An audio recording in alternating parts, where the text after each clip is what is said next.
Okay, comrade. The Russian Nightmare Nikita Koloff here. Tune in and listen to the Undisputed Wrestling Show. I tear your stinking head right off your body. Je do it.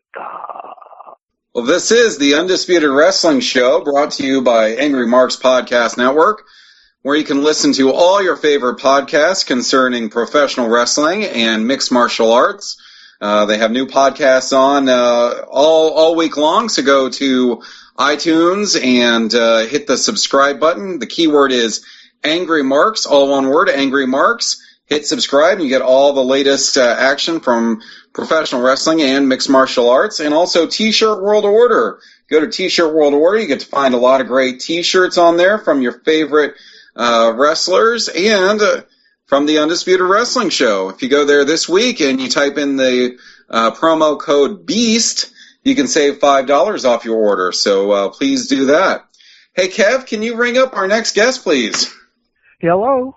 Hello, is this Jun Hado? Yes, sir, it is. How are you, sir? I am doing well. This is the Bearded Wonder, Zane Paisley. I am joined by East Coast professional wrestler and one of our favorite arsonists, Crazy Shay. We are talking with Jun Hado. Jun, how are you this evening? I'm doing fantastic, Mr. Paisley. I just got home from work a couple hours ago. I had some chores to take care of, and now I'm just enjoying my evening. How are you, sir? I am doing fantastic. One of the things, I've met you a few times in real life, and I actually got to announce your match for Intense Championship Wrestling in Marion, Indiana. You took on their champion, the franchise Troy Miller, and so I'm very well versed with you. And I've got to say, you know, this might not give you the biggest toughness points in the world, but you have got to be one of the most polite professional wrestlers I've ever encountered. Have you heard that before? Oh, absolutely. I hear it all the time, just about everywhere I go, every show that I walk into, and even outside of wrestling as well, too. I haven't worked too many jobs throughout my career, my education, or my life, but everywhere I go, like just about every person, every boss I've worked for, anyone that I've done things for, they've always told me that. Well, that's excellent. It's a well-deserved reputation. You are a polite young man, and we appreciate that. Hey, we just had on as our first guest Flint, Michigan native Dan Severn. Now, you spend your time up in Flint, Michigan when you're not on the road, correct? Yes, sir. So, has he left a mark on that community, or do you just know him through your exploits in professional wrestling? A little bit of both, as a matter of fact. Well, when I was a kid growing up, I actually didn't come across his name until I was about like a late 7th grade, maybe early 8th grade, and I found out that he made his big name on the amateur wrestling scene. As a matter of fact, he even went to Montrose High School, even though they're not a part of our official league as far as our regular sports go. But for wrestling, though, we've actually competed against them a couple times. But, however, it took me about 1.5 years to 2 years down the road before I realized that he actually went to high school there. Yep. Well, so how did you get your start in professional wrestling? Well, when I was about 9.5 or 10 years old, I was playing a lot of video games back at the time. Like, I was really big into them. But my favorite games of all time were the wrestling games. You know, there was the WWF Royal Rumble, and then there was a couple of WCW games as well, too, as those were really popular back in the day. And then one day I just went over to my neighbor's house, and they were watching WCW Monday Nitro. I was asking them what channel was that on, and then I figured it out, and then I went home that night, and I was watching that.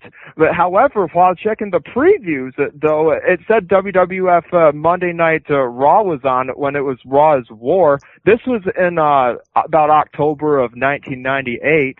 And then I talked to some of my neighbors about this. I was like, hey, guys, have you guys ever watched any of this before? And they're like, are you kidding us? We got the video games right here. And they had like 4, maybe 5 different video games. Like they had WWF Raw's War. They've also had the WWF Royal Rumble game for Sega Genesis.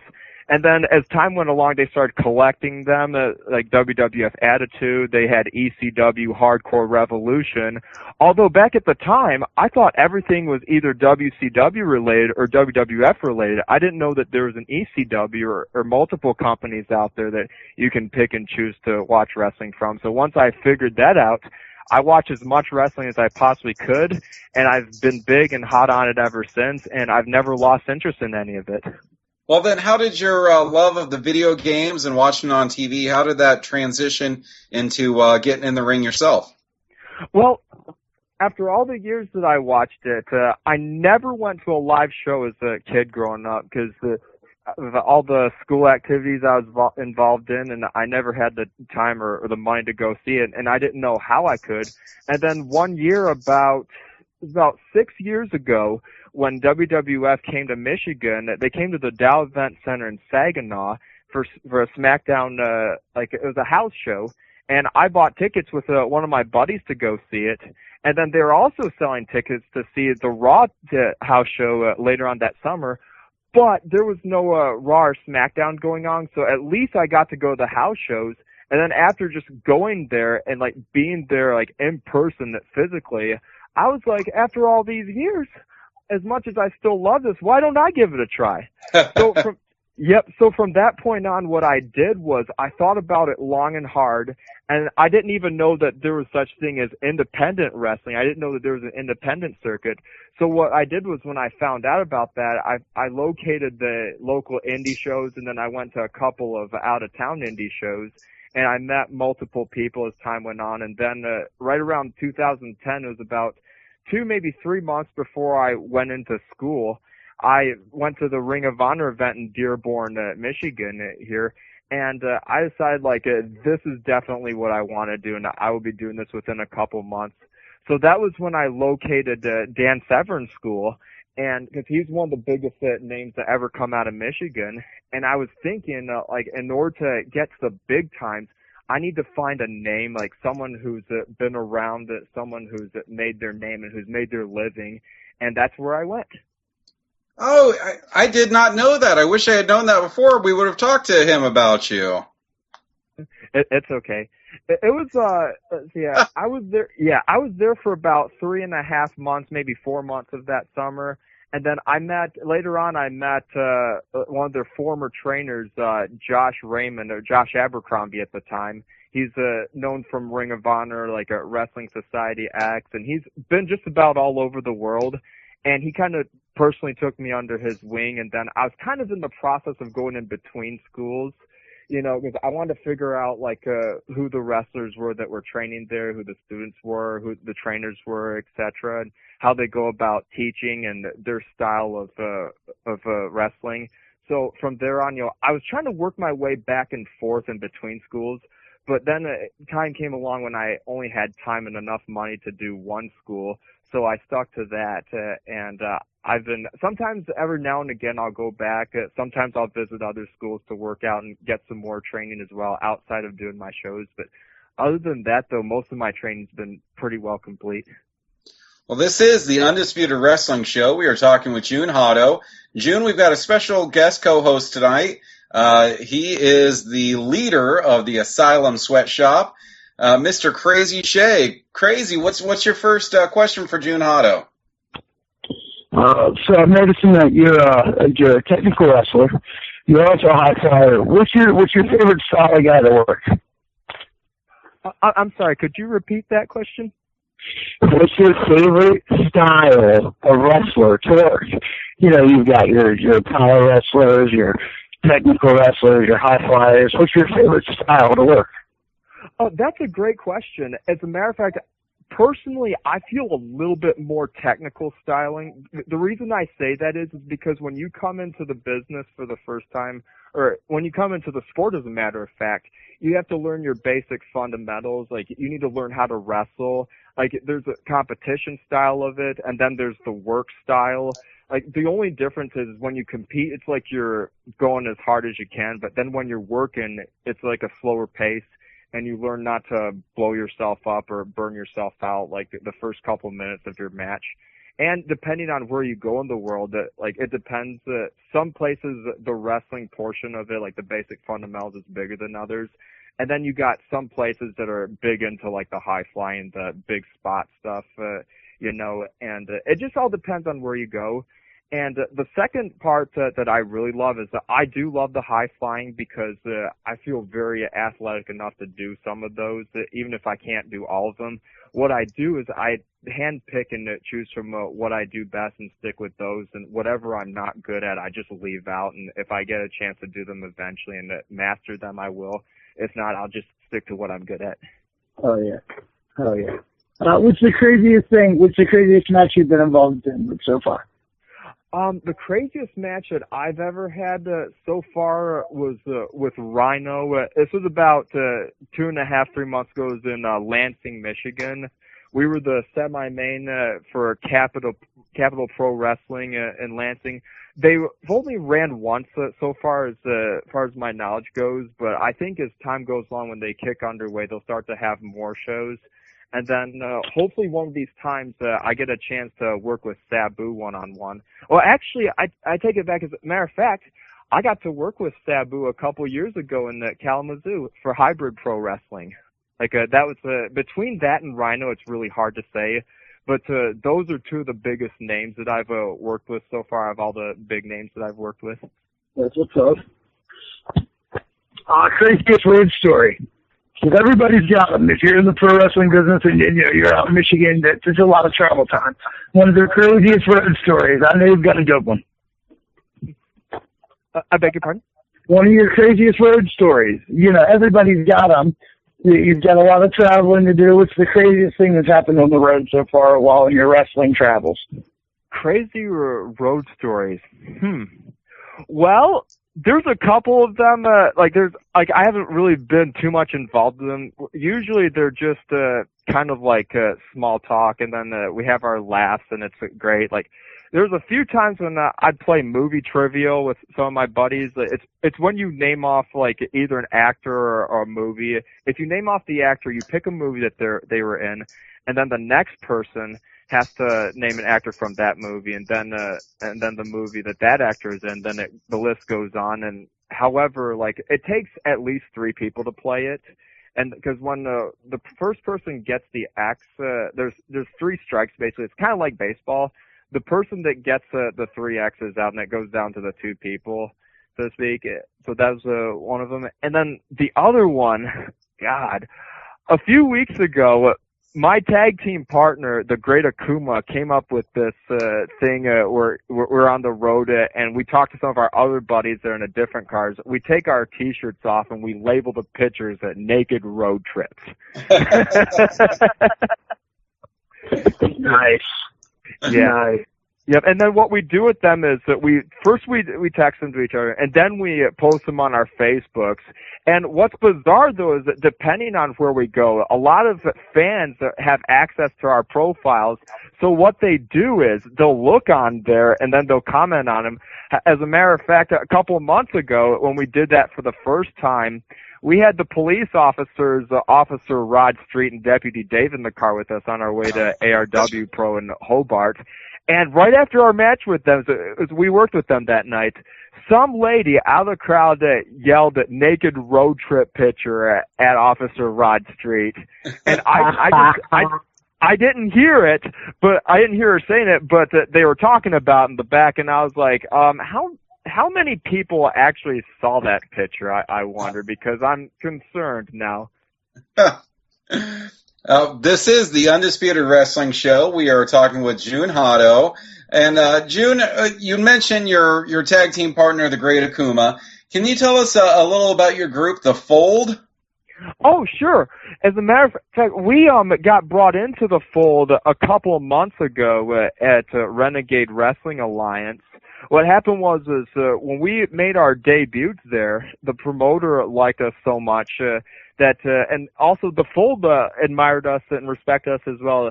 They made an offer to us if we would like to join their little group, because unfortunately there's quite a few superstars that were on their way out due to injuries and other jobs, and they had family obligations that they had to attend to.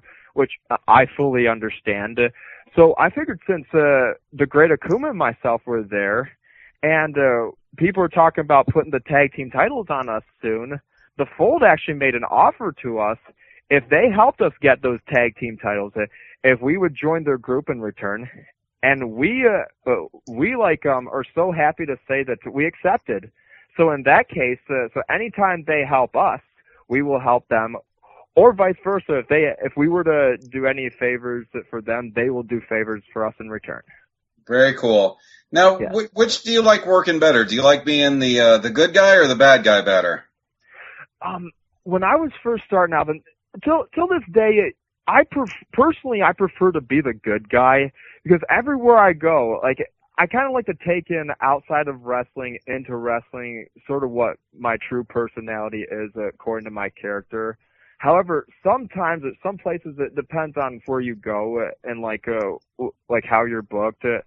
I like being the good guy because I like giving high fives to fans, and I love signing autographs. I love taking pictures with people, especially the little kid. Anytime anybody gets a picture with me or even gets my autograph, it just makes my day. However, if I'm a bad guy, and depending where I go to, some people, it's all real to them. Everything that they see in the ring, everything that they see on camera, everything that they spot backstage, which is unusual that ever happens. But I just don't want them to be afraid of me when they see me up close in person. So since I feel like, since I care about the people, I want them to care about me as well too, which is why every time I get an opportunity to play the good guy, I think I can get the fans behind me just about everywhere I go. However, if I am the bad guy, sometimes if they are so used to me being a good guy, it's really hard for them to hate me in that aspect because they're so used to seeing me as a good guy. I have trouble playing the bad guy sometimes. Now, do you, for our listeners that haven't seen you in person, you have a pretty elaborate paint scheme. Do you do a different paint scheme for when you're a good guy versus a bad guy, or is it all just one? Right now it's kind of all just one. I've recently changed it up back in like either February or March, because for the first 2.5, 3 years that I was doing the paint, I was doing that half green and half black. The main reason is because of my trunks, is that I have black and green gear, and I try to make everything match as much as possible. The biggest reason I went to the full green and then I just painted the black symbols and I did the black eyes and the black lip is because people would tell me that I look way too much like either Great Kabuki or Great Muda, which it can be good, however, but the bad outweighs the good in that aspect, because the reason why so is because there was already a Great Muda, there was already a Great Kabuki, and I didn't want to give people the impression that I was trying to rip any of them off. But on the good side of it, when I perform at shows, nobody else does face paint, or if they do, they don't do it like myself. So I figured the more I stand out, the better. And I'm always in the process of changing my look, because you never know like what places are going to pick up on that. And I was told, or not only was I told, but I've noticed as time's gone, the people that would modify their looks got bigger and better, and they got higher up in the business than where they were when they first started out. That's a fair point. That's a fair point. So when you're backstage getting ready and you do put on that makeup, is it like you're transforming yourself? In a sense, yes. What I'm doing is as I'm painting up, I'm thinking about like what's going to happen shortly before my match, how I'm going to get pumped, and like once the match starts, like how I'm going to relate to that crowd, and then by the time it's over, the big question I have in my mind was did I give them all I had, and if I had to do over, could I have done more? Is there anything that I could have possibly done differently? Could I have worked smarter? Could I have been stronger? Could I have been more agile? You know what I'm saying? I've never been in the ring, so other than to announce, so I don't know what you're saying. What are your thoughts, Crazy Shay? Still there with us? Yeah, I'm there. It keeps cutting out, boss. we had a bad connection. I'm in the middle of PA, and it seems like we got a thunderstorm rolling in, so you guys were cutting in and out. I was sitting out on my roof, and it started to rain on me, man. The thunder's rolling in. Well, Jun Hado had said that he wants to give it his all for the crowd, and he asked if I knew what he meant, and I'm not going to pretend. I've never been in the ring other than to announce. So, what are your thoughts on that? My personal philosophy is definitely always leave them with something talking, man. Keep them talking as they walk out. You want to be the last thing that they talk about when they're walking out the doors. No matter if you're the first match or you're the last match, you always want to give them something that they're like, oh my God, did you see so and so?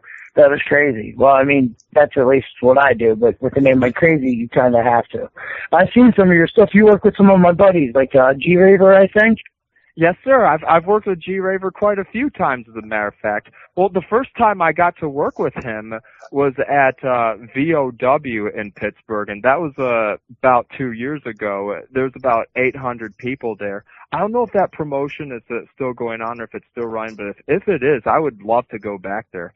It was VOW is still running. I'm actually trying to get in there myself, so hopefully they hear this. It's two of us. You're trying to go back, and I'm trying to get in. Hey. So how long have you been working? I have been working since September 2nd of 2011. So as of right now, it's about 3 years and 3/4. Good stuff. Yes, sir. Once again, this is the Undisputed Wrestling Show. We are talking with Jun Hado. Jun, how can our listeners follow your career? What are your social media sites? As of right now, my social media sites is I'm on Facebook. You can find me on my personal one, which is John Hudson.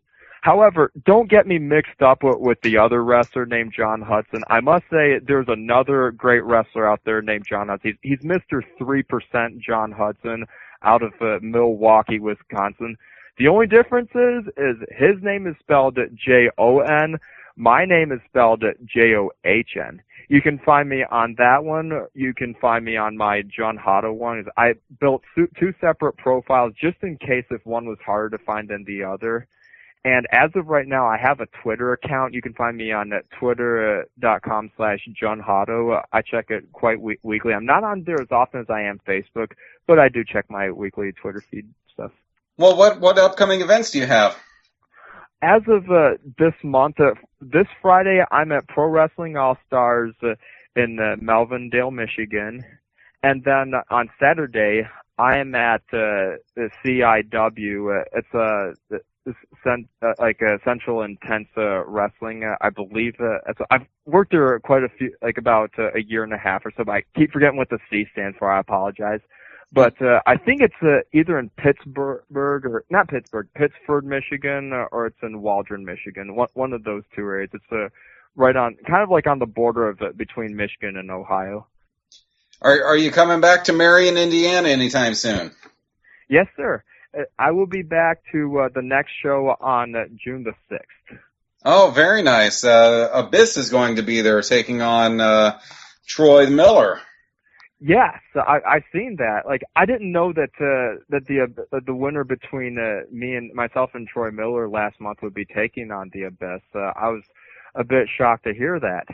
So, like, whatever happens, as much as I love the Abyss, I wish Mr. Miller good luck in his match. Say, are you just a little bit happy that you didn't win now, knowing that stipulation? As much as I don't, like, nobody likes to lose. However, like, I don't want to say I'm not happy, but then at the same time, like, I don't necessarily want to say that I am. Like, I must say, the reason why I would say I am is because, he's a big, scary guy, and he's beaten a lot of people, especially on my level of wrestling. However, at the same time, I'm not happy because, I've beaten Troy quite a few times, like with it when I was first starting out, and also too, it was for the ICW Heavyweight Championship too. Yeah. If I just could have gotten that belt, it would have meant a lot to me. But then again, I'm sure like there's many more opportunities down the road because, you know, even though I lost, that closed the door for me to wrestle the Abyss.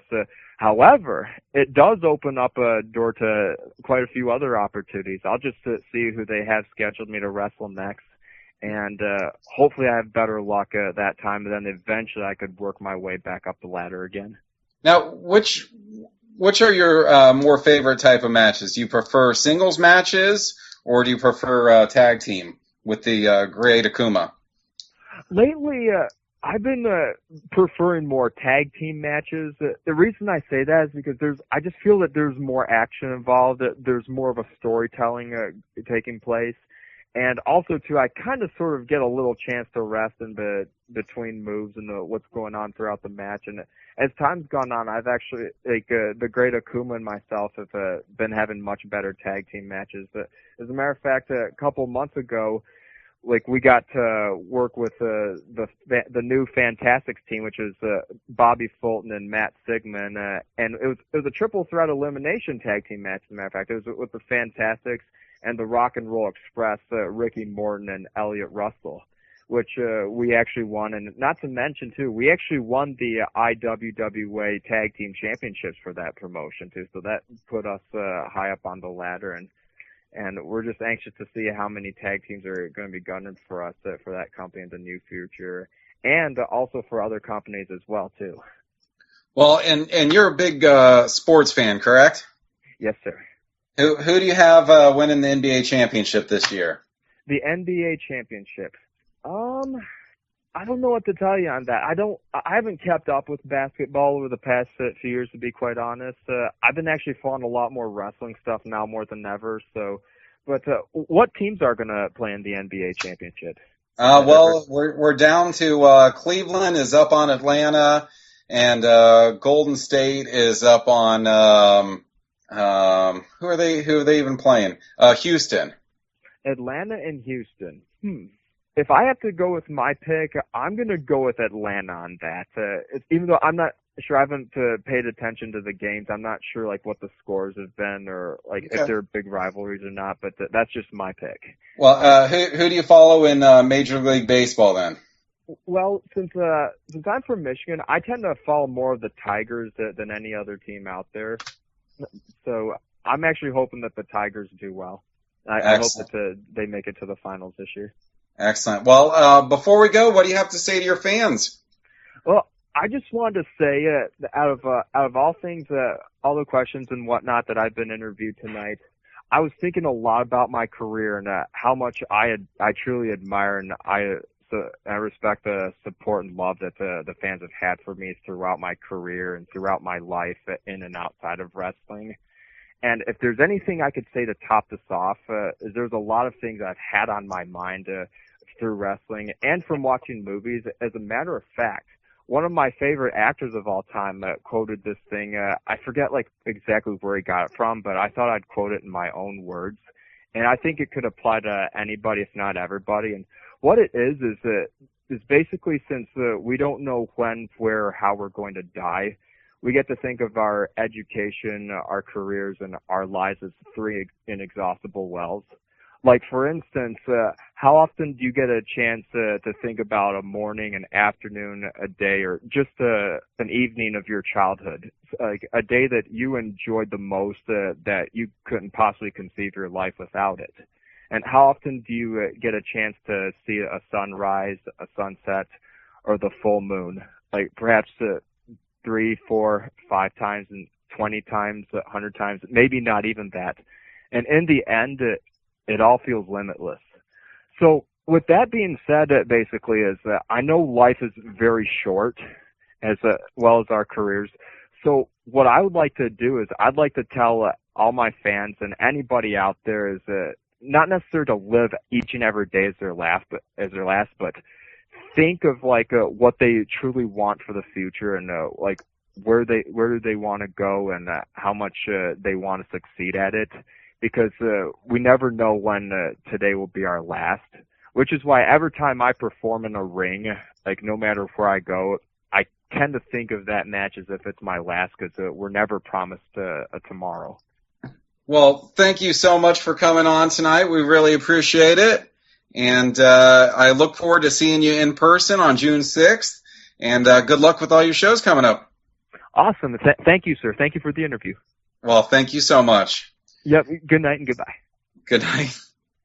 Crazy Shay, are the storms still rolling in? I'm still here. Okay. Of course I'm still here. I know we've talked in depth before, but I just want you to refresh our listeners on their opportunities to work with you, have some screen printing done or whatever their needs may be. Oh, of course. I do everything, man. I do aerial clinics, learn to work with luchadors. Everybody should know how to work with a little guy. I'm available for bookings. I'm still going at it and still going strong.